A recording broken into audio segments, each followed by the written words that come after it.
اول از همه دست ها رو عرض شونه باز میکنیم، میاریم بالا، پنجه ها رو میچرخونیم یه خورده سمت کنار، حالت شنا رو میگیریم.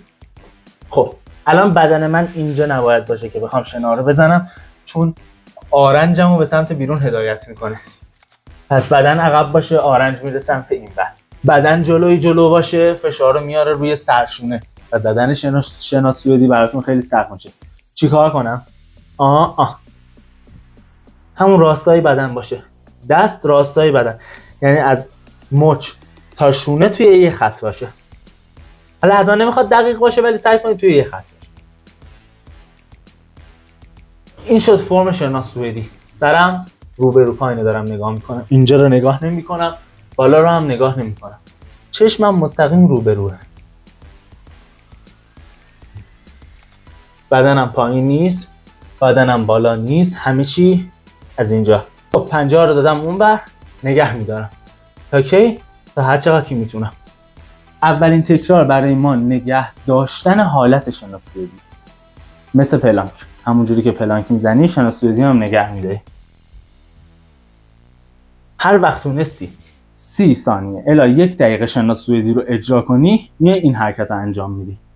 حالت شنا میگیرم، یه خورده پاها رو باز میکنم، 1 2 1 2 1 2.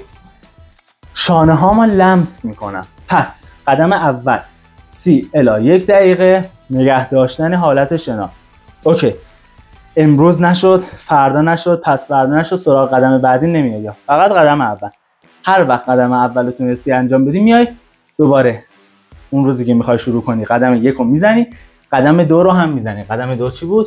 1 2. چند تا شما خیلی عادی، خیلی آماتور بخواید حرکت رو انجام بدید، باید بتونید 20 بار شونه‌هات لمس. این یه چیز خیلی ساده‌ایه. ما میگیم چقدر؟ ما میگیم شما 40 بار شونه‌هات لمس، یعنی هر دست 20 بار. 40 بار که شونه‌ها رو لمس کردی، بیا قدم بعدی.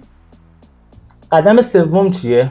قدم سوم حالت شنا رو میگیرم، زانومو میذارم زمین و یه تکرار میام پایین، میخوابم، دوباره بلند میشم، دوباره چیکار میکنم؟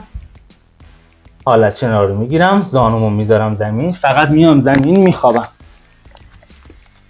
دوباره بلند میشم. هر وقت تونستی توی تایم کم این حرکت رو انجام بدی 10 تا، میریم سراغ قدم بعدی. یعنی چه سرعتی انجام بدم؟ تایم کم، یعنی این 1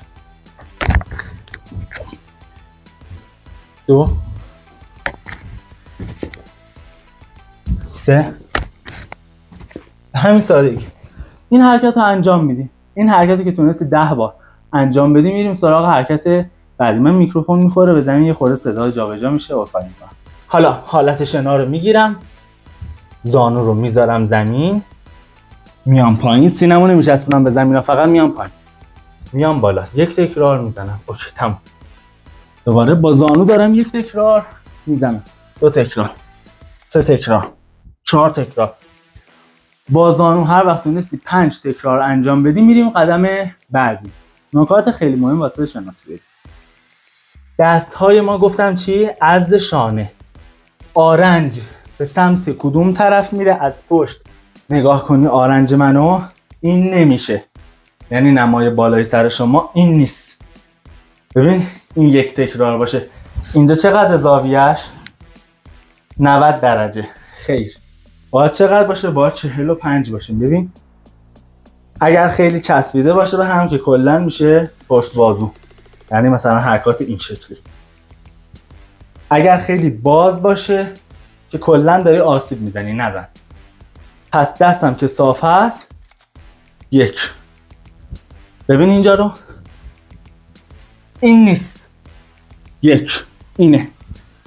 این 1 تکرار بود. پس باید حتما این زاویه رو رعایت کنید، وگرنه فشار میاد به آرنج، فشار میاد به بد جایی. 5 تا با زانو حرکت رو انجام دادیم، میریم سراغ قدم بعدی. حالا اینجاش جالبه. حالت شنا میگیریم، یکیشو میایم پایین، سری زانو رو میزنیم، میایم بالا. حالت شنا میگیریم، یکیشو میزنیم، سری زانو میزنیم زمین، میایم بالا. 1 سری زانو زمین، میای بالا. این حرکت رو هم 5 تا تکرار که تونستی انجام بدی میایم سراغ حرکت بعدی. حرکت بعدی چیه؟ زانو میزنیم، پا بر میداریم میایم بالا، با زانو اجرا میکنیم، بر میداریم میایم بالا. اینو هم که 5 تا زدی میریم سراغ آخرین مرحله. آخرین مرحله چیه؟ خیلی ساده. سر رو به رو. یک نکته مهم، هر قدم رو اول باید انجام بدی. هر وقت تیکش خورد میری سراغ قدم بعدی تو تمریناتت. یک راست نمیای این چیزی که من گفتم رو اجرا کنی. الان من یه شخصی اومده میگه میخوام شنا بزنم، میگم خب بزن. قدم اول نگه میداره، میگم اوکی پس قدم دومو هم بزن. دومو میزنه میگم اوکی. سومو هم بزن. سومو میزنه میگم اوکی. چهارم بزن، مثلا تو چهارم میمونه. یا یه شخصی مثلا اون اول میمونه. پس قدم‌ها رو هر روز که دارید تمرین میکنید از صفر شروع میکنید میای بالا. اینجوری هم نیست اگه قدم یک تیک خورد دیگه قدم یک رو نداشته باشی، یا نه. شما هر روزی که میخوای این تمرین رو کنی از قدم یک رکوردگیریات رو شروع میکنی تا بیای به قدم بالاتر. خب و گزینه مهمتر واسه شنا سوئدی، یک تکرار شنا سوئدی که شما بزنی، این تمرین‌ها رو قبلش انجام بدی، یک تکرار بزنی، انجام بدی 3 تکرار بزنی، انجام بدی 10 تکرار بزنی، به مرور تعداد شنا سوئدیتون میره بالا. و شما گفتم چی اولش؟ گفتم باید رکوردگیری کنی. یعنی حتی اگه 10 تا شنا هم میزنی، الان داری این ویدیو رو نگاه میکنی، باید به اول یه رکورد بگیری، حالت شنا باشی، بعد بیا چیکار کنی؟ قدم بعدیشو بزنی، بعد قدم بعدیشو بزنی. اینا رو شما هر روز رکوردشو بگیرید. سعی کنید افزایش بدید. شنا با زانو 5 تا، حتما نه با 5 تا باشه بیای بالا، که 6 تا بزن، 7 تا بزن، 8 تا بزن تا جایی که نتونی، بعد برو سراغ قدم بعدی. این 5 تایی که من میگم فقط آزمون ورود به مرحله بعدی. در صورتی که شما آزمون رو قبول شدید اومدید مرحله بعد، دوباره روز فرداش باید از قدم یک شروع کنی، دوباره آزمون رو قبول بشی و رکورد آزمون قبلی تو بشکنی، بیای بالا.